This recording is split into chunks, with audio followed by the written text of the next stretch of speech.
How you doing, guys? This is going to be a knife review of Kershaw's Tanto Blur. Now, one thing I'm going to say is this knife is, I'm sure you're all thinking, if you have seen a Blur or have a Blur, that, oh, this is just a Tanto version of the Blur. And yes, while that is true, Kershaw has classified it not as a subclass of the Blur knife, but as its own knife entirely.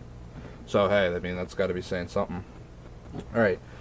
The blade is Sandvik 13C26 stainless steel. Obviously, it's got a black coating on it to be resistant, weather resistant, and for the most part, it does work.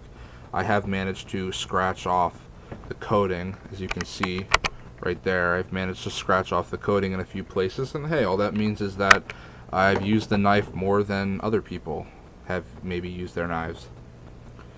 The handle is 6061 T6 anodized aluminum with Trac-Tec inserts, and that's these little pieces here. They are added for extra traction.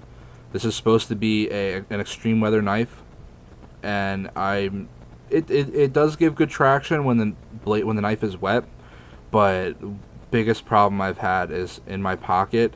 As I put my hand in, it passes these inserts and it just cuts up my hand. So I actually stopped carrying this knife after a while because my knuckles were just getting so cut up. It was horrible. All right, blade style obviously is Tanto with a partial serration. Now, Kershaw, the only other knife that I personally have by Kershaw is the Storm 2, and it's not an auto assist. I got like their only model knife that's not an auto assist, and I got this knife. I love this knife. It's so much fun just to play with. I mean, there's so many different ways. You don't just have to open it that way. You can open it that way.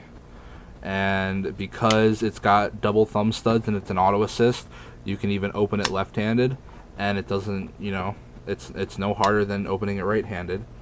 This knife is a Ken Onion design, and it says right here, oh, this is really easy to see, Kershaw Ken Onion USA. The model is on the back of the knife. It says 1670 TBLKST, and it says, it's got Kershaw's logo, and it says patented and then made in USA. And right down here in the corner, it's got the manufacture date, which is May 2008. This knife does have a reversible pocket clip. Right now I have tipped down. Pull it, because I just find that easier for a quicker, release. Pull it up and then push down. Let's see, it's got Kershaw's patented speed safe auto assist opening, and all it is a tension bar on the inside. Once you push it past a certain point, it just takes the rest of the way. It is a liner lock.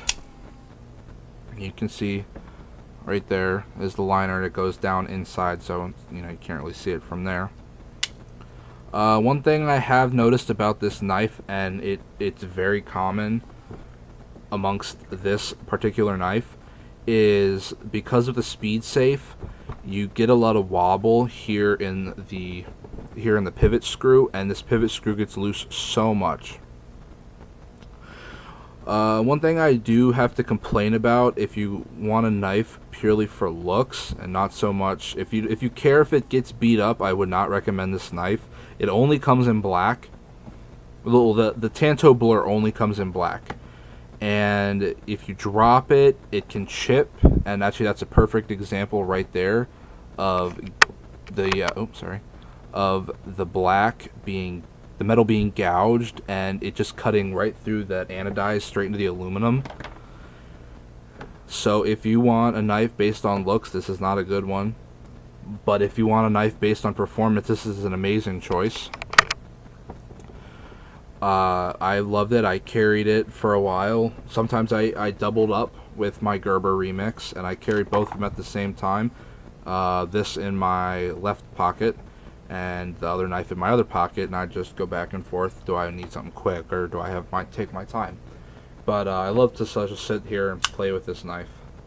Now, unlike the Kershaw Leak, which is also a Kennedy design, this does not have a flipper on it. So, because it doesn't have a flipper, it does not have a blade lock. And I have heard random horror stories about, you know, it opening up a little bit and hitting someone's pocket, inside the pocket, and then just stick your hand right in there and cut it all up nice to hell. Maybe slice off a finger or two. So I have heard that, but I personally have never had a problem with it. It does have a small lanyard hole down there at the bottom of the knife. It does have a small lanyard hole.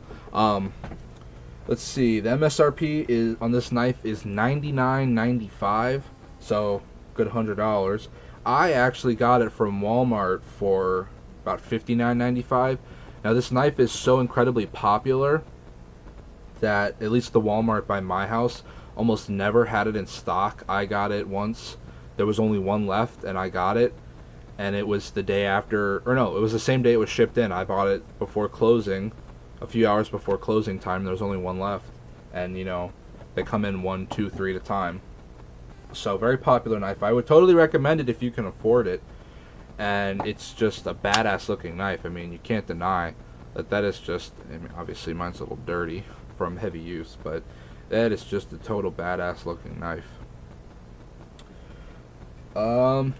That's about all I have to say. If you can afford it, I recommend it. If you can't, whatever, maybe you try one of the other Blurs if you like it. Those are also auto assist. Most Kershaw knives are. Thanks for watching. I have tons of other knife reviews I'm releasing today. Just because I've got plenty of time and I got around to it. I also feel like it, which is rare. I usually never feel like making videos. So keep an eye out for my other knife reviews if you like it.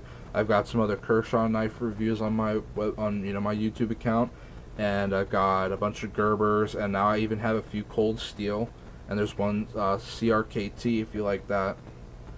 So there you go. Thanks for watching. Have a good day, and go check out some of my other videos. They're kind of interesting.